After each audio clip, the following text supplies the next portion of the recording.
बस हमारे बहुत सारे सीएसपी संचालक भाई लोग एक एरर को लेकर के काफ़ी ज़्यादा परेशान हैं। बेसिकली जब आप लोग एईपीएस के माध्यम से किसी भी तरह का ट्रांजैक्शन कंप्लीट करने जाते हैं, चाहे बैलेंस इंक्वायरी का हो, चाहे मिनी स्टेटमेंट का हो, चाहे कैश विड्रॉल का हो, तो आपका ट्रांजैक्शन फेल हो जाता है, ट्रांजैक्शन अनसक्सेसफुल हो जाता है। जैसे ही ग्राहक का आधार नंबर फिलअप करने के बाद ग्राहक का फिंगर स्कैन करते हैं, वैसे ही ट्रांजैक्शन फेल हो जाता है और आपके सामने एक एरर लिख करके चला आता है जिसमें यह लिखा रहता है transaction fail, the transaction could not be completed due to suspected fraud reported by NPCI, please try again later. ये प्रॉब्लम लिख करके चला आता है जिसकी वजह से आपका जो एईपीएस ट्रांजैक्शन है वो फेल हो जाता है।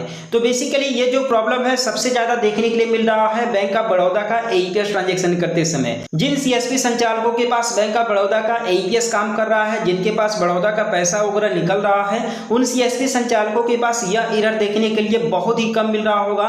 बाकी जिन सीएसपी संचालकों के पास बड़ौदा का एईपीएस काम नहीं कर रहा है, उनके पास यह एरर बहुत ही ज्यादा देखने के लिए मिल रहा होगा। तो ऐसा क्यों है कि जिनके पास एईपीएस काम कर रहा है उनके पास कम एरर आ रहा है, जबकि जिनके पास एईपीएस काम नहीं कर रहा है उनके पास ज्यादा एरर देखने के लिए मिल रहा है। तो वीडियो को बिना स्किप किए पूरा देखिएगा जिससे कि आप लोगों को सही और सटीक जानकारी मिल सके। बेसिकली यहाँ पर दो पॉइंट है जिसे आप लोग को नोटिस करने हैं, जिन्हें आप लोग को नोट करना है, और जब आप लोग इन दोनों पॉइंट्स पर काम करेंगे इसके बाद ही आप लोग का जो ये प्रॉब्लम है ये फिक्स हो पाएगा और आपके पास भी बैंक ऑफ बड़ौदा का एईपीएस काम करेगा और आपके पास भी बड़ौदा का पैसा निकल पाएगा। बेसिकली देखिए, जब आपके पास ग्राहक आता है तो सिंपली जब आप लोग आधार नंबर फिलअप करते हैं, जब उसका जो है कि फिंगर वगैरह स्कैन करते हैं, तो ये सारे प्रोसेस करने से पहले ग्राहक से आप लोग को एक चीज ये पूछना है कि ग्राहक ने आज कहीं पर फिंगर लगाया है कि नहीं लगाया है। क्योंकि देखिए पहला रीजन यहाँ पर यही हो जा रहा है कि ग्राहक क्या करते हैं कि दिन में कहीं पर भी फिंगर लगा करके चले जाते हैं, बैलेंस इंक्वायरी वगैरह करके चले आते हैं। जब वहां पर पैसा नहीं निकलता है तो ग्राहक आपके पास आते हैं। इसके बाद जब आप फिंगर वगैरह लगाते हैं तो आपके पास यहाँ पर सेम प्रॉब्लम लिख करके चला आता है, reported by NPCI, suspected fraud का प्रॉब्लम लिख करके चला आता है।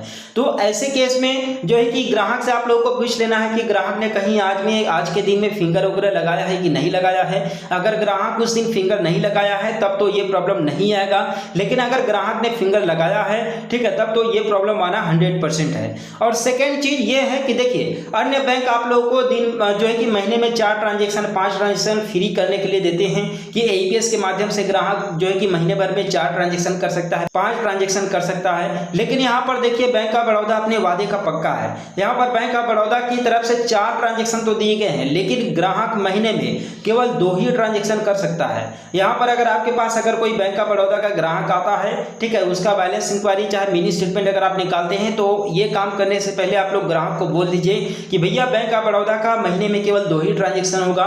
चाहे आप लोग बैलेंस इंक्वायरी करा के विड्रॉल करा लीजिए या फिर आप डायरेक्ट विड्रॉल करा लीजिए, जो भी आपके अकाउंट में शेष पैसा बचता है वो मैं आप लोग को बता दूंगा या फिर प्रिंट आउट निकाल करके दे दूंगा। ये बात आप लोग को ग्राहक से पहले ही बात कर लेनी है, नहीं तो जब ग्राहक दोबारा से आपके पास आएगा बैलेंस इंक्वायरी कराने के बाद तो दोबारा से ये प्रॉब्लम आएगा और आपके पास पैसा नहीं निकलेगा। लेकिन अब सेकंड कंडीशन ये है कि बैंक ऑफ बड़ौदा अपने ग्राहकों को महीने में पैसा निकालने के लिए 2 ही एईपीएस ट्रांजैक्शन फ्री ऑफर करता है और इसके बाद पेड ऑफर भी प्रोवाइड नहीं करता है कि ग्राहक के अकाउंट से कुछ पैसा कट जाए और ग्राहक जो है कि एईपीएस के माध्यम से विड्रॉल कर सके। ऐसा कोई सिस्टम नहीं है बैंक ऑफ बड़ौदा में, केवल महीने में 2 ही ट्रांजैक्शन कर सकता है ग्राहक, ठीक है। तो ये आप लोग को ग्राहक को समझाना पड़ेगा। तो देखिए पहला कंडीशन तो ये है कि अगर ग्राहक ने सेम डे में ही कहीं पर बैलेंस इंक्वायरी वगैरह कराया है, इसके बाद आपके पास आकर के विड्रॉल कराने आता है, तब ये एरर आता है। सेकंड कंडीशन ये है कि ग्राहक महीने में 2 बार से ज्यादा का एईपीएस ट्रांजैक्शन कर चुका है, एईपीएस यूज कर चुका है, तो ऐसे केस में भी आपके पास suspected fraud reported by NPCI का इशू है। और थर्ड कंडीशन ये है कि ग्राहक के खाते में केवाईसी अपडेट ना होने की वजह से, एईपीएस इनेबल ना होने की वजह से भी यहाँ पर सस्पेक्टेड फ्रॉड का इशू आ रहा है। तो ये जो तीनों के तीनों प्रॉब्लम है जिसकी वजह से सस्पेक्टेड फ्रॉड का इशू आ रहा है और इसे आप लोग चाहें तो ठीक भी कर सकते हैं। ग्राहक को बोलिए कि ग्राहक अपने खाते में जाकर के सारे जो प्रॉब्लम है इसे ठीक कर ले। और मैंने जो आप लोग को ये तीनों चीज बताया है, तीनों चीज से आप लोग क्लियर हो लीजिए, इसके बाद आपके पास भी बैंक ऑफ बड़ौदा का एईपीएस काम करेगा और आप भी निकासी कर पाएंगे। तो आई होप कि इस वीडियो के माध्यम से आप लोग को हेल्प मिला होगा। तो चैनल को सब्सक्राइब कर देना, वीडियो को लाइक कर देना। मिलते हैं फिर किसी नेक्स्ट वीडियो में एक नए अपडेट के साथ।